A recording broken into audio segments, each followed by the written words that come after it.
Hello everyone and welcome to Let's Read The Case for a Creator by Lee Strobel. This week we're looking at Chapter 6, The Evidence from Physics, the Cosmos on a Razor's Edge. This chapter begins with a personal introduction to Patrick Glynn. Strobel details the similarities between his own turn to atheism and then back to Christianity, and how this was mirrored in Patrick Glynn's life. It turns out that Glynn has written a book that includes a section on the anthropic principle, which is the central idea of this chapter. And Strobel has decided to introduce Glynn simply to give yet another expert who's a theist, and so he can continue with this pattern of using a personal story to open his chapters. Glynn gives the following explanation of the anthropic principle. Quote, "The principle, as Glynn learned, essentially says that all seemingly arbitrary and unrelated constants in physics have one strange thing in common. These are precisely the values you need if you want to have a universe capable of life." So this is a minimal version of the anthropic principle. Simply the observation that the universe, as it is consistent with the existence of intelligent life. That is, the way that we find the universe to be is compatible with intelligent life existing. In this form, it's nothing more than noting that we exist, and therefore that our existence is possible. It's hardly a stunning insight. There are several different ideas, though, that come under this umbrella term of the anthropic principle, and it's those other ideas that are actually interesting. Also, unstated in the quote above is the idea that the universe is fine-tuned. This is the idea that not only do the physical constants have the values necessary for intelligent life to exist, but also that any small changes to these values would produce a universe that cannot sustain intelligent life. That is, the values of these physical constants are precisely the right values for life. Strobel then quotes from Alasdair McGrath, an erudite theologian, John Polkinghorne, physicist and theologian, Walter Bradley, Paul Davies, a once sceptical professor of theoretical physics, cosmologist Edward Harrison, Owen Gingerich, astronomy professor, John Leslie, author of Universes, Robert Augeros and George Stanciu, authors of The New Story of Science, and eminent astrophysicist Sir Fred Hoyle, all of whom argue in favour of the idea that the apparent fine-tuning of the universe is evidence of deistic design. I can't help but feel that such a parade of experts, all within the space of a page and a half, is intended to be a perhaps not so subtle argument from authority. I'd be much more interested in what the consensus of experts was. Anyway, here's a representative sample of their arguments. Saying that many scientists, when they admit their views, incline toward the teleological or design argument, cosmologist Edward Harrison has come to this conclusion. The fine-tuning of the universe provides prima facie evidence of deistic design.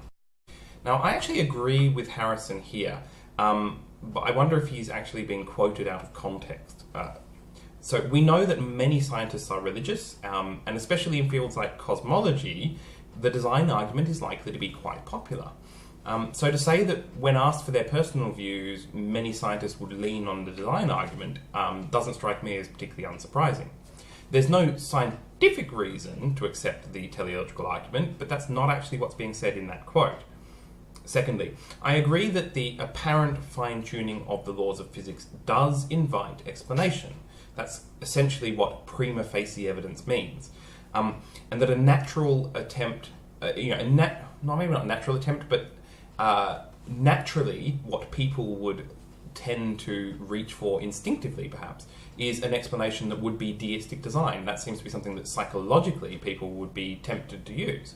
That is, when confronted with the idea that natural laws seem carefully balanced to allow humans to exist, I don't find it surprising that many people would struggle to explain this as anything but the act of a creator god.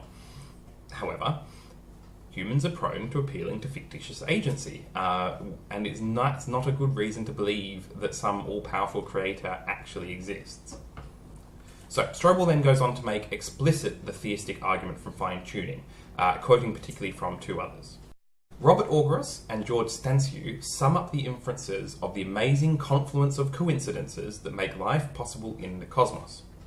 A universe aiming at the production of man implies a mind directing it, they said. Though man is not at the physical centre of the universe, he appears to be at the centre of its purpose. So one issue I have with Strobel's approach is he is very willing to talk about the conclusions that people have come to, long before he actually gets around to talking about their reasoning.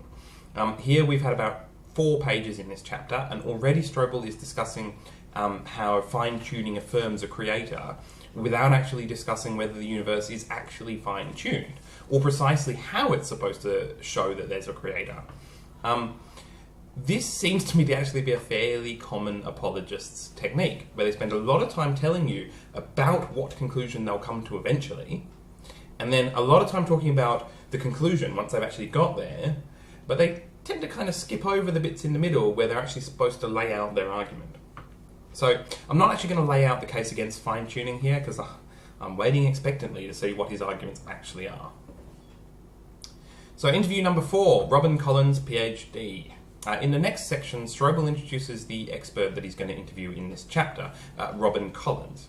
Unlike some of his other experts, Collins has an undergraduate degree in physics, and he has completed 2 years of a PhD in physics. So at least he has some experience in the relevant discipline.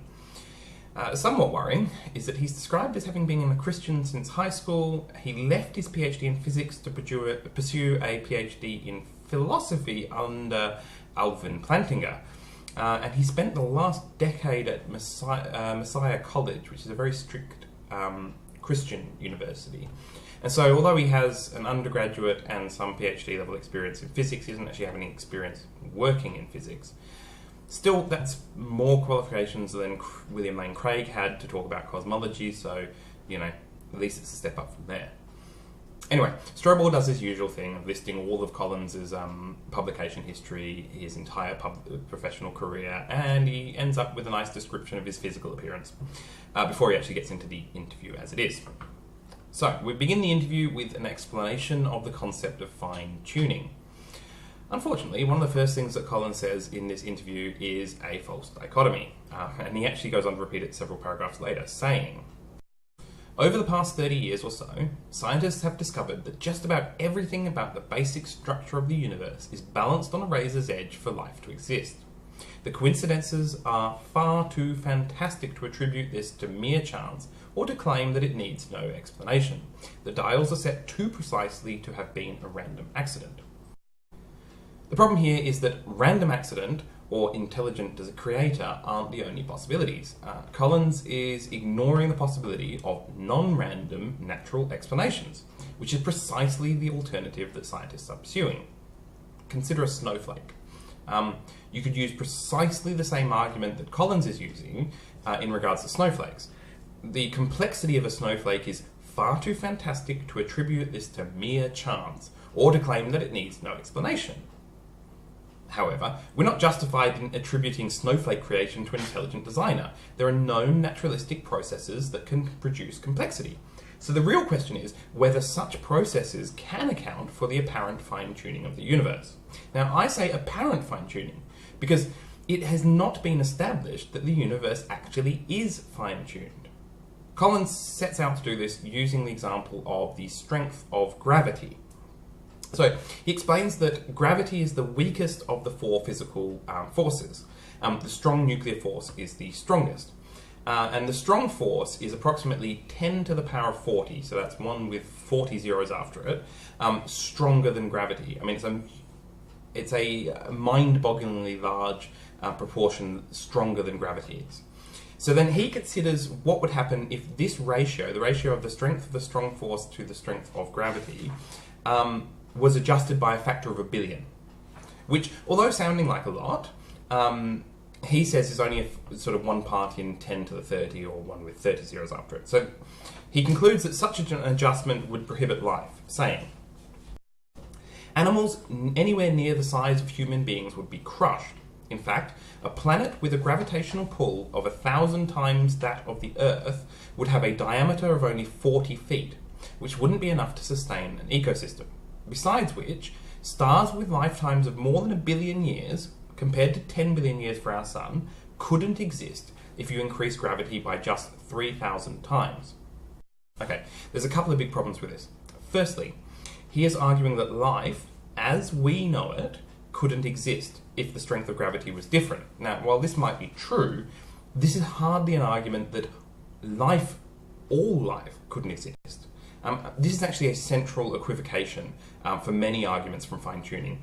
Apologists often equivocate between intelligent life in general, that is, any possible intelligent life, and intelligent life as we know it. Given how limited our understanding is of the possibilities of extraterrestrial life, we can barely begin to speculate about what the actual requirements are for any intelligent life at all to exist. There's simply no good argument or evidence that intelligent life couldn't exist in universes very different from ours, as long as larger structures like stars are possible. So you could have a universe that is completely different from our universe, but has some kind of larger structure. And we are not in a position to say, well, you couldn't possibly have intelligent life in that universe. Or the best you could say is you couldn't have life as we know it. But that's hardly the point of the fine-tuning argument. The fine-tuning argument rests on the idea that you cannot have any intelligent life. Therefore, because we need to conclude that our universe is fine-tuned for intelligent life, or life. Anyway, the second big problem with Collins' quote here is that his definition of fine-tuning has shifted. So he's arguing that the fine-tuning means that gravity can't be shifted, the gravity setting on the dial can't be increased by a factor of 3,000. But increasing something that much is hardly fine-tuning. I mean, his justification for this is by appealing to the massive disparities in strength between gravity and the strong force. To understand what he's doing, this is like saying that, the temperatures on Earth are fine-tuned for life, because we can't double it. Because if we doubled the temperatures on life to more than 500 degrees, that would kill all life. And doubling the temperature isn't a massive increase, from 15 degrees to 500 isn't a massive increase. Oh no. Because that's only a very small percentage of the temperature in the middle of the Sun. The center of the Sun is 60,000 times as hot as Earth, therefore doubling is only a small fraction of 60,000. Now, this really just shows that if you pick a large enough yardstick, any kind of tuning at all can be called fine-tuning. And really this shows how slippery this whole concept of fine-tuning can be. Whether something is large or small, increase, really depends on how you define the quantity and what you're comparing it to. And so without some objective measure of what fine-tuning is, apologists tend to equivocate over whether something is fine-tuned or not. In terms of temperatures on Earth, we find that it's not particularly fine-tuned. Life can exist in a huge range of temperatures, really, depending on how you want to define huge range. Okay, anyway, after discussing the apparent fine-tuning of gravity, Strobel and Collins move on to discuss the cosmological constant. So this is an interesting constant in cosmology, and essentially it's the energy density of empty space. So in simple time, so what this means is that according to, I think it's quantum mechanics, what we would think of as a vacuum or empty space is actually permeated by fields, which is a sort of a nice sort of a quantum mechanical concept of empty space. And actually this empty space actually has got energy in it, and that's what we call the cosmological constant. So in simple terms, there's no theoretical explanation for the value of this constant. So there's no way that, we don't have a good theory that would predict what the value of this constant should be. It could, according to what our understanding of quantum mechanics, relativity, cosmology in general, we have no way of saying, oh yes, we understand why it is the value it is. According to the models we have, it really could have been anything. Interestingly, if it varies by more than a factor of 10, either larger or smaller, so if it's 10 times as big or 10 times as small, we're pretty sure that if that was the only thing that changed, our universe, or a hypothetical universe that's the same as ours, but with the cosmological factor 10 times bigger or smaller, we're pretty sure wouldn't be able to support life at all. Because if it was smaller, let me get this right. So if the cosmological constant was smaller, then we wouldn't have had a Big Bang that produced enough bang, and the universe would have collapsed on itself long before any kind of life could possibly have evolved. If it's bigger, then the universe would have kept expanding way too fast and would have essentially ripped itself apart. And so you wouldn't have had stars forming to produce the heavier elements that we are pretty sure is necessary for pretty much any life. Okay, the fact that the models that we do have that would predict a value for the cosmological constant have been totally wrong in their predictions, and so outrageously wrong. This has actually been referred to as the worst theoretical prediction in the history of physics. Now, this isn't, the death of physics or cosmology. It just means that we don't actually understand either what produces the cosmological constant. We can work with it and we can measure it, but we don't really understand what produces it.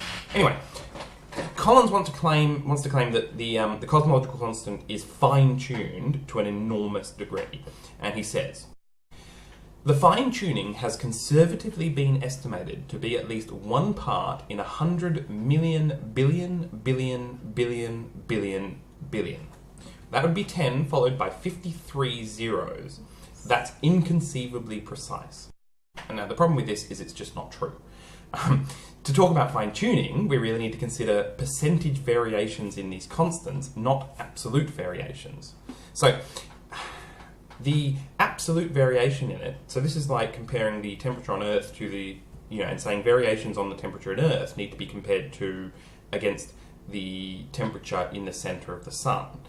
This is essentially what Collins is doing as a way of arguing that, he's got inconceivably tight tolerances to this.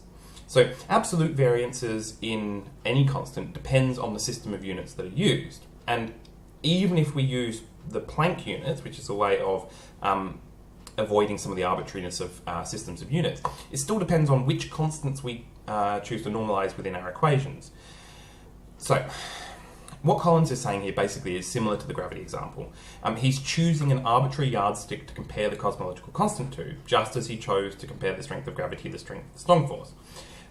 If we consider the percentage variation in the cosmological constant, it's been argued actually that it could vary by a factor of at least 2 or 3. So it's not 1 part in 100 million billion billion billion billion billion, as he says. It's actually doubling, which is like, well, the opposite of 1 part in 100, so 100 parts in 1. And this is hardly what would be called fine-tuning. So it's not clear that this has even been fine-tuned.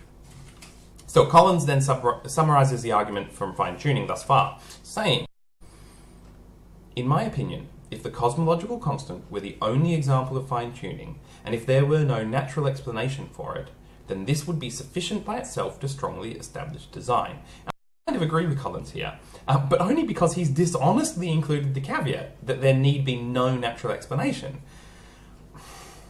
As a philosophical aside, how could we possibly establish this? What possible evidence could we have that would establish that there is literally no possible natural explanation for something? What state of affairs could we have that could ever distinguish between not yet discerning a natural explanation from no possible natural explanation? Also, note here that design is still concluded through exclusion. This is implicitly arguing that really we can only conclude design by excluding other hypotheses. And so this is really just an argument from ignorance, or a God of the gaps argument. It's not likely that a theist will ever be able to prove that no natural explanation can possibly exist. So any move to conclude design is premature. I mean, at best, the apologist is hoping that he can exclude any reasonable natural explanations, and then relying on his concept of reasonableness being accepted by others. Anyway, in order to shore up his God of the gaps argument, Collins uses a poor argument from analogy. So the analogy that he uses is one of a hypothetical biosphere on Mars. Quote, let's say when you found it, there were 12 dials that controlled the conditions within the dome. Each dial had a huge range of possible settings. When you departed, you left the dials at random, and as a result, no life was possible in the biosphere. Then you come back a year later. when you look at the design, the dials, you're amazed to find that each one of them has been carefully calibrated to just the right setting so that life is flourishing in the dome. 12 dials, 12 different factors, all optimally set for life. We would take that as proof that an intelligent being had landed and set those dials precisely where they needed to be for life. There are several problems with this analogy. While it is absolutely true that such an occurrence would point to intelligent intervention, such a situation as he's described is not analogous to the fine-tuning of the universe.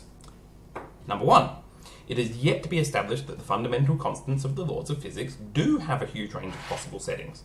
I mean, Collins and other apologists like to assume that these constants could take on any numerical value in a hypothetical universe, but this assumption has no evidentiary basis.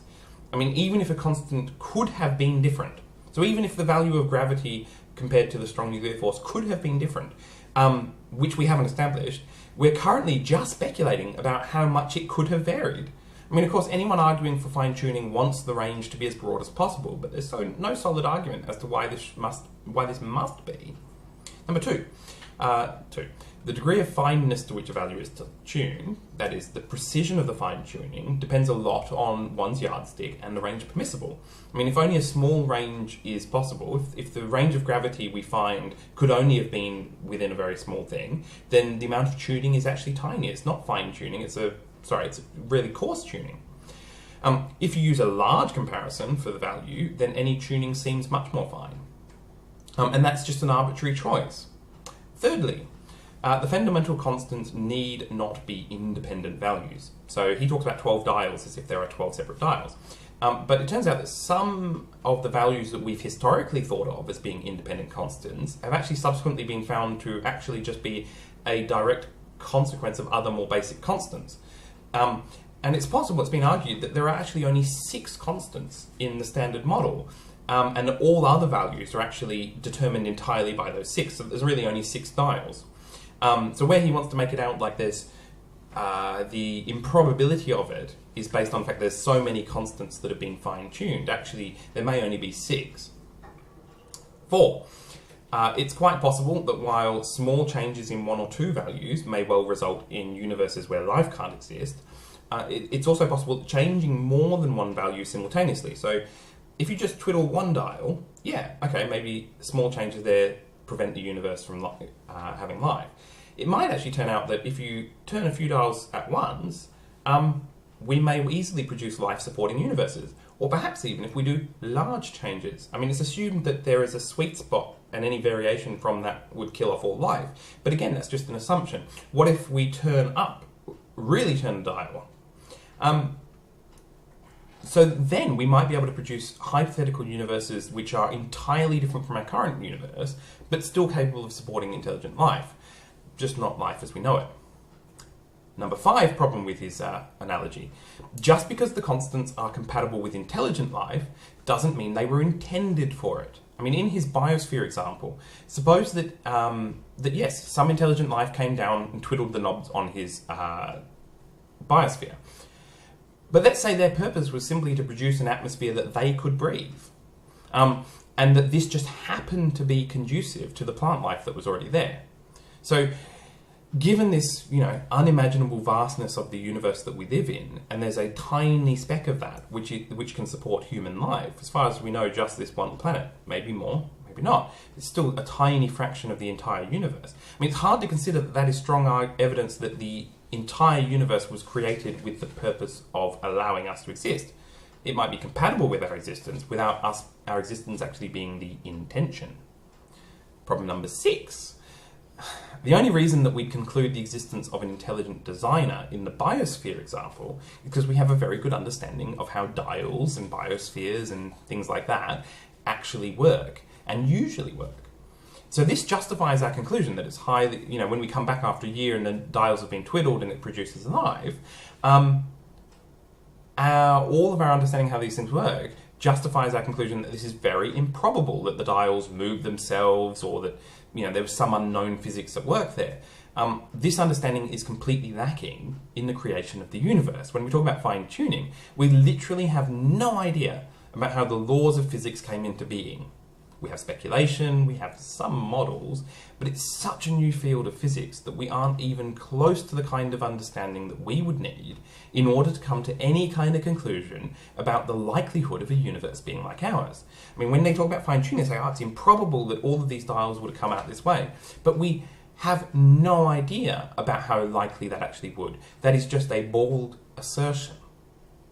Without an understanding of the mechanism by which our universe was created, or universes in general, it is meaningless to talk about how likely a result is. Okay, number 7. There is an inherent bias in these arguments that intelligent life is somehow an important or significant part of the universe. Of course, the existence of human beings is of central importance to us. But little effort has ever been made to explain why that is not just some kind of anthropocentric bias. I mean, arguing that the laws of physics are unlikely may just be like arguing that any particular lottery result is unlikely. I mean, it first needs to be established that it is unlikely in a meaningful way. And simply being able to support intelligent life is not necessarily an objectively meaningful characteristic of our universe, as much as our psychological biases insist it must be. Alright, so that's my 7 objections to the thrust of the fine-tuning argument, and I'm curious to see if Strobel and Collins actually have any answer for this. Collins isn't finished arguing from poor analogies, and in the next section he combines argument by analogy with the equally fallacious false dichotomy. Quote, if I bet you $1,000 that I could flip a coin and get heads 50 times in a row, and then I proceeded to do it, you wouldn't accept it.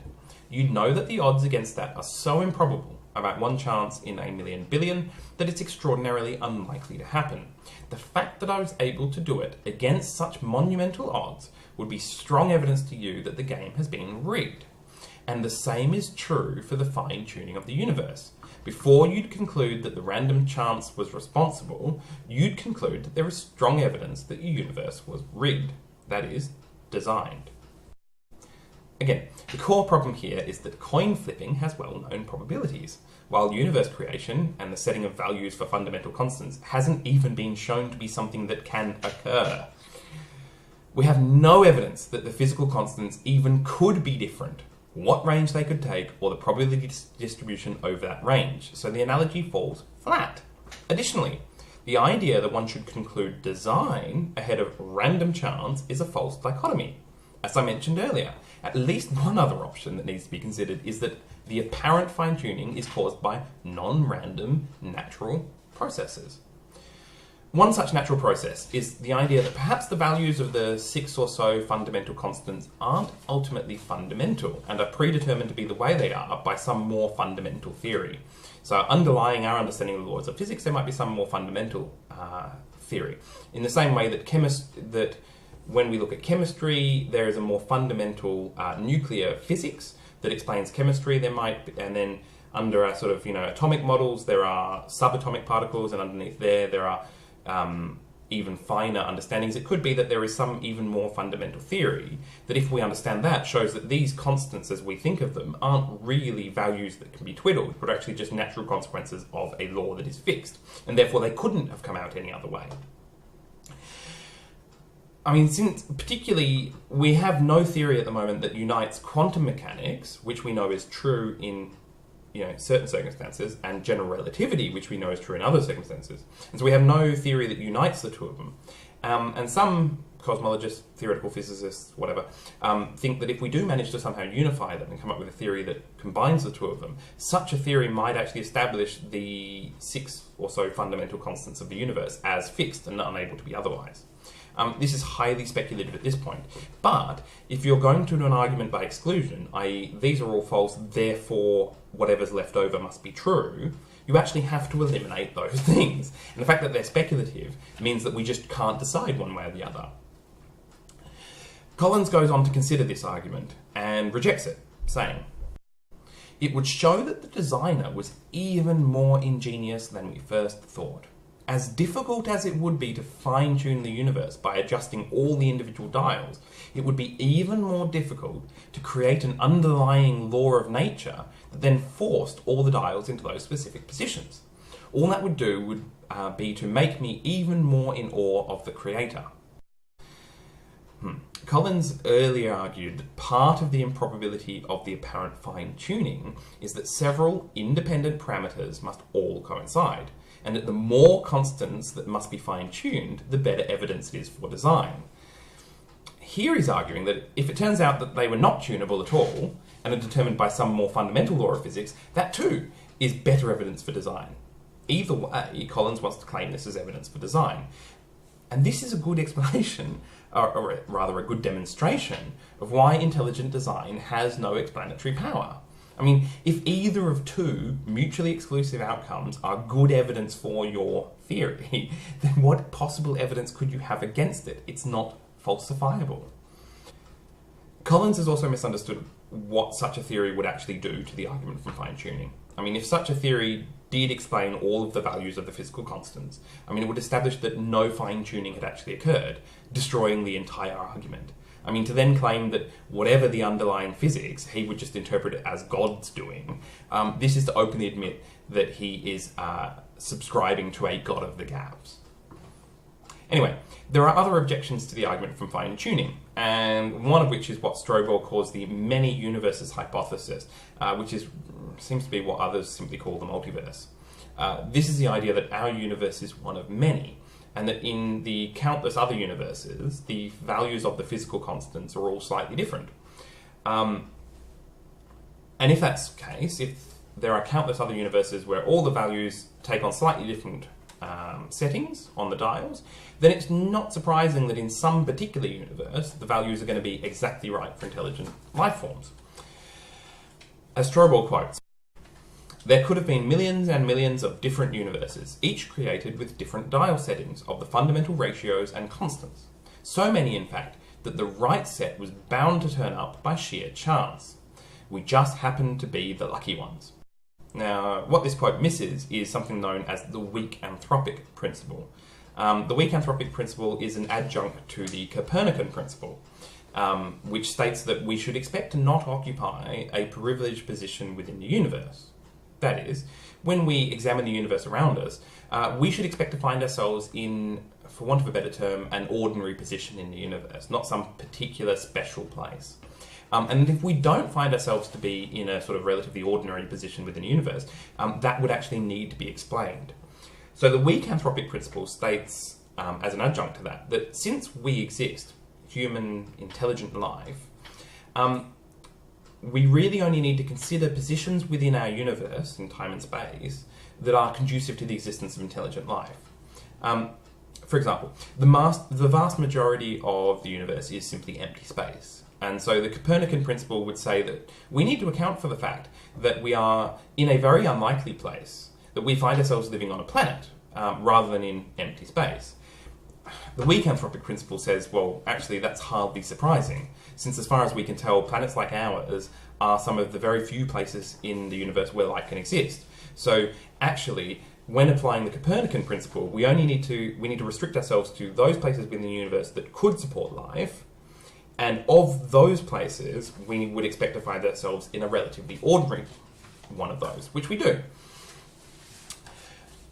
Similarly, the weak anthropic principle shows that it's not really surprising that we find ourselves at the time in the universe that we do, since it seems, as far as we can tell, that intelligent life takes some time to emerge.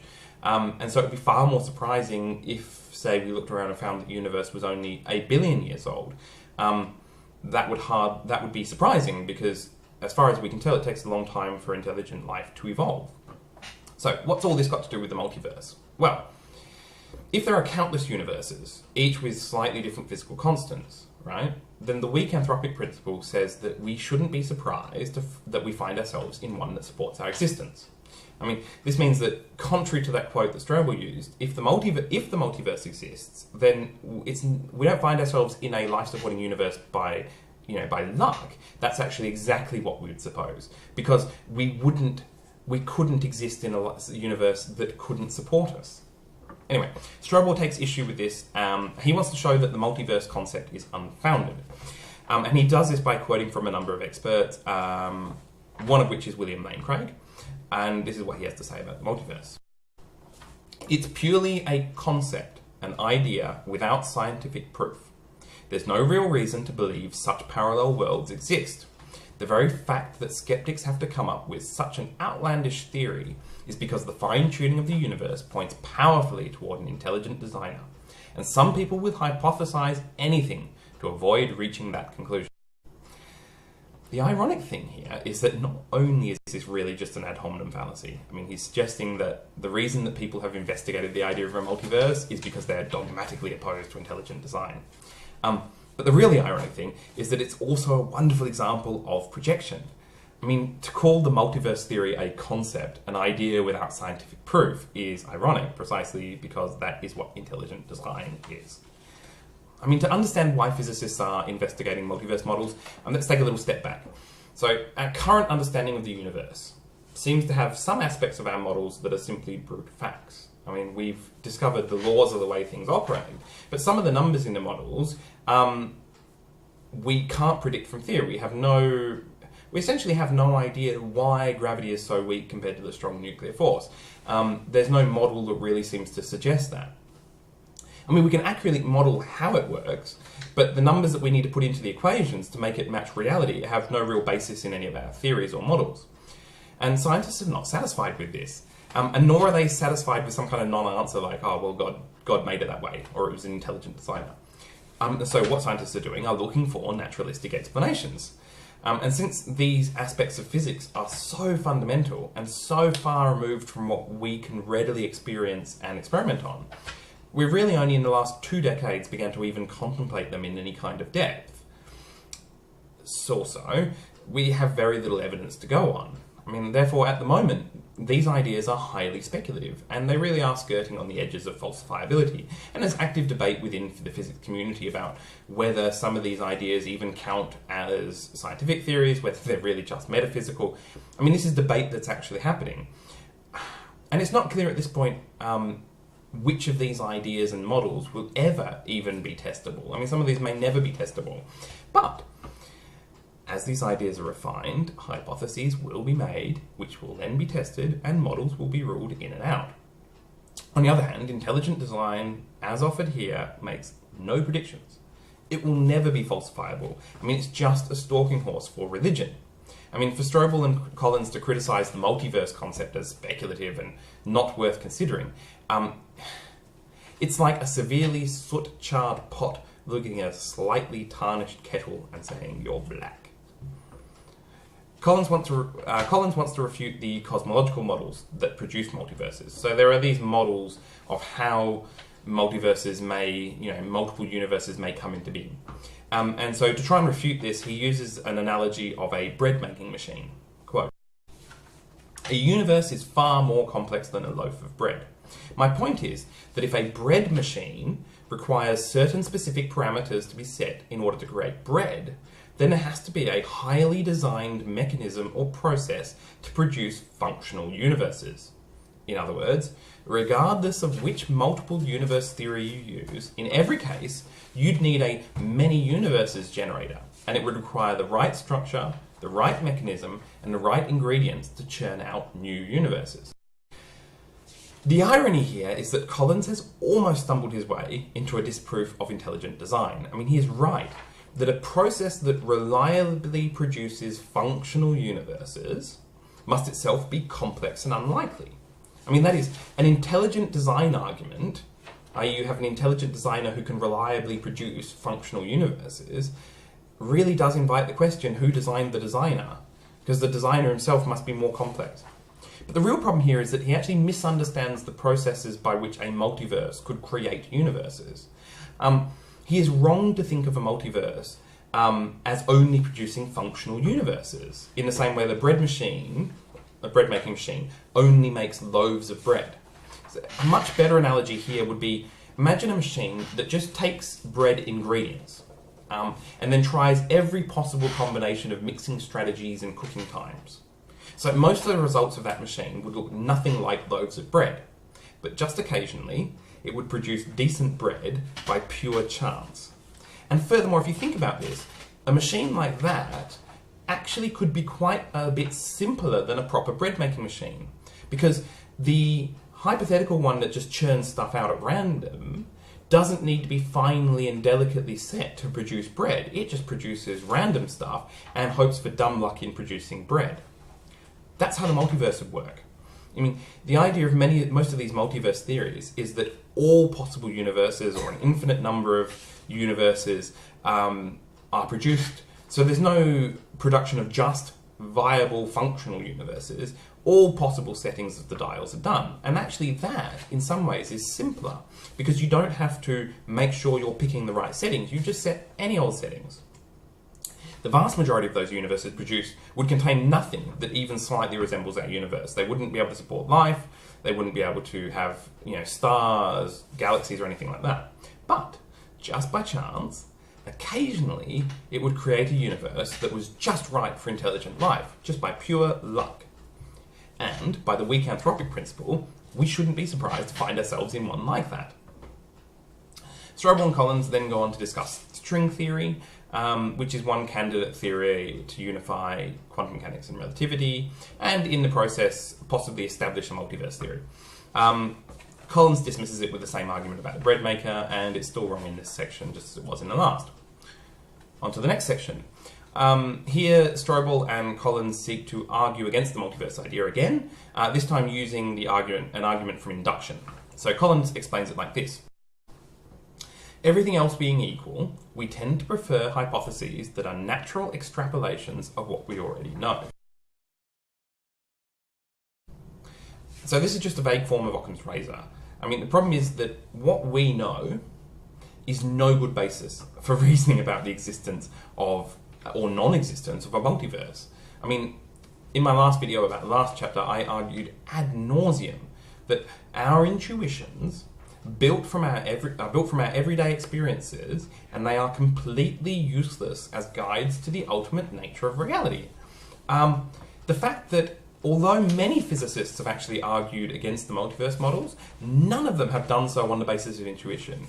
And that tells us that using this naive sense of intuition has no place in some serious discussions about physics. I mean, to compound this mistake, Collins then goes on to make a very poor analogy between the ultimate cause of our universe and the finding of dinosaur bones. I mean, he really compares the idea of fine-tuning our universe to the finding of dinosaur bones. It is that poor. Anyway, he then makes this argument for design. We already know that intelligent minds produce finely tuned devices. Look at the space shuttle. Look at the television set. Look at an internal combustion engine. We see minds producing complex precision machinery all the time. So postulating the existence of a supermind, or God, as the explanation for the fine-tuning of the universe makes all the sense in the world. It would simply be a natural extrapolation of what we already know that minds can do. And what's more, unlike the hypothesis that there are many universes, we have independent evidence of God's existence, such as the personal experience of the Creator and the other sort of evidence you're talking about in your book. This is the same stupid argument from design that has been used for centuries, stripped of all its modern cosmological finery. There are many ways in which this is wrong, but the one that I want to point out is the vast difference between the things that we know are created and the apparent fine-tuning of the universe. I mean, one of the hallmarks of design is the idea of efficiency. I mean, most designed things that we're familiar with, the design involves minimizing extraneous parts. I mean, the parts of a watch all act together to tell the time. I mean, all the parts of the watch are essentially necessary. I mean, similarly with all the other machines that he's mentioned. But the universe looks nothing like this. I mean, if it really was designed so as to be conducive for intelligent life, why is such a tiny amount of it actually inhabitable? I mean, that is much more fitting to happenstance rather than intention. Another problem with the quote is that it's blatantly circular reasoning. I mean, Collins is relying on the various other arguments from this book to support his argument here. But we saw William Lane Craig doing exactly the same thing in the last chapter. I mean, so far, none of the arguments for design actually stand on their own. They each rely on other arguments to establish key parts of their argument. I mean, here it's that we can't attribute the apparent fine-tuning to the Christian God without other arguments to establish that God actually exists. Okay, so the next section, Collins makes a simplistic argument from beauty.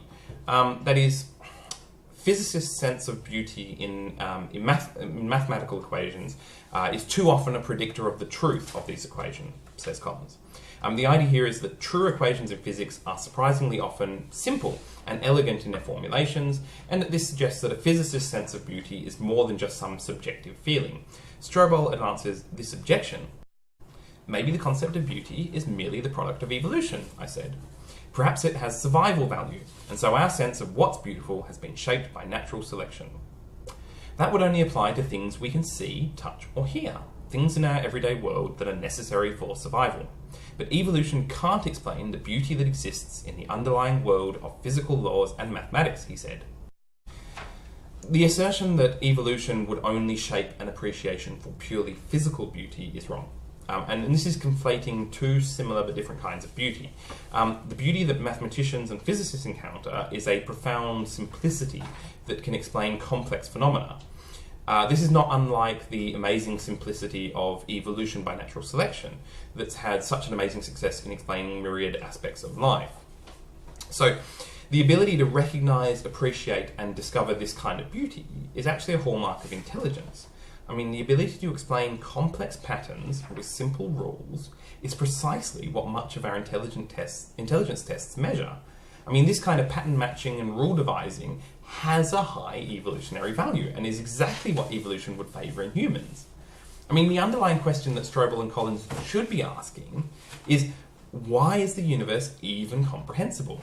Why is the logical language of mathematics so unreasonably effective at modelling our universe? One possible answer comes from the weak anthropic principle. In universes without patterns and order, intelligence would not be valuable. I mean, if the universe does not function on predictable laws, there's no value in trying to predict it, and thus intelligent life wouldn't arise. Therefore, that we have evolved to be highly intelligent by the weak anthropic principle makes it unsurprising that the universe is orderly and capable of being explicated to some degree. Collins misses that whole point, and he continues with his argument from beauty. Under an atheistic viewpoint, there's no reason to expect that the fundamental laws would be beautiful or elegant, because they easily could have been otherwise. Even Weinberg, who's an atheist, conceded that sometimes nature seems more beautiful than strictly necessary. Yeah, and sometimes nature seems far more ugly than strictly necessary. And this is a nice little quote line from Weinberg.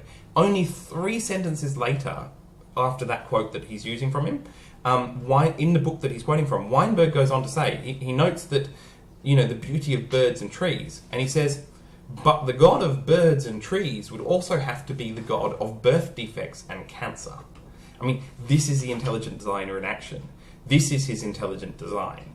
Unimaginable suffering, pain, starvation, plague, natural disasters. I mean, to talk of beauty is to miss the ugliness.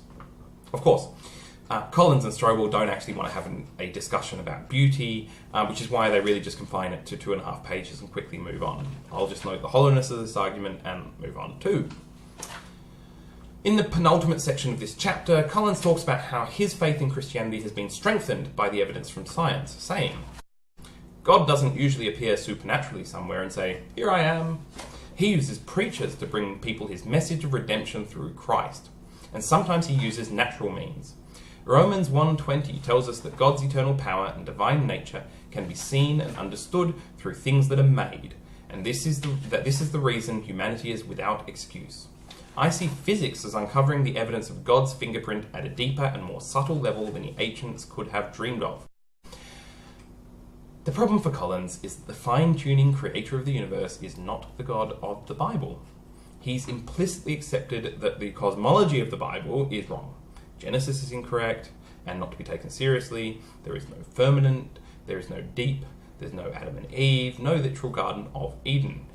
And he's also implicitly accepted that God has been pushed back by science to the point where the best he can hope to establish is some fingerprints at some subtle level. This is also not the God of the Bible, nor the God of most Christians. I mean, for most religious people, God did more than fiddle some dials at the beginning of creation, leaving subtle fingerprints for theoretical physicists to discover only in the last 20 years of our existence. This is not a mainstream God. And to suggest that his argument from fine-tuning establishes anything like the mainstream God is dishonest equivocation. It's not just that the argument from fine-tuning doesn't establish all of the desirable attributes of God, it's that the mainstream conception of God is incompatible with the argument from fine-tuning. A typical concept of God does not involve him relying on recent scientific advances to provide decent evidence of his existence. A typical concept of God is that God was not hidden to people up until the last 20 years, but that God is discoverable, that God was there, and that we had evidence of his existence, as Romans 1:20 said. And so, to argue that your fine-tuning argument is, if your fine-tuning argument is one of the best arguments you've got, which I have to assume because that's why you wrote the bloody, you've included it in this book, is to accept that it doesn't establish the Christian God and actually is an argument against the Christian God.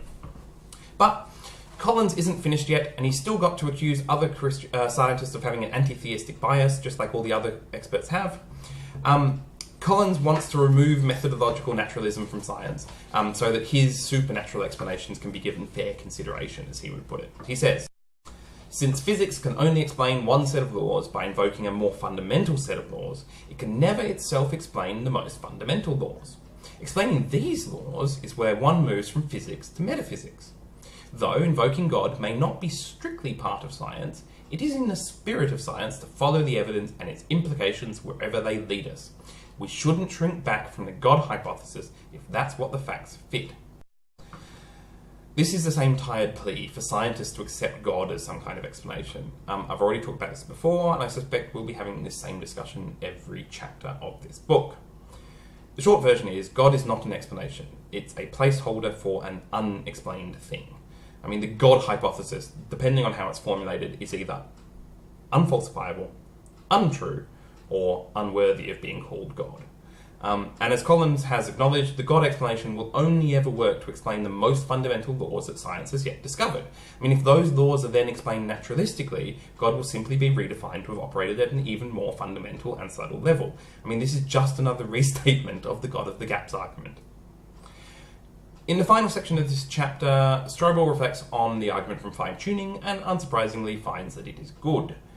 He then reflects on how this argument, to him, means that all of nature is some miraculous sign of God's creation and how happy that makes him. And at this point, I'd like to take a moment to summarise the fine-tuning argument, since neither Strobel nor Collins has actually laid it out in a clear and concise manner.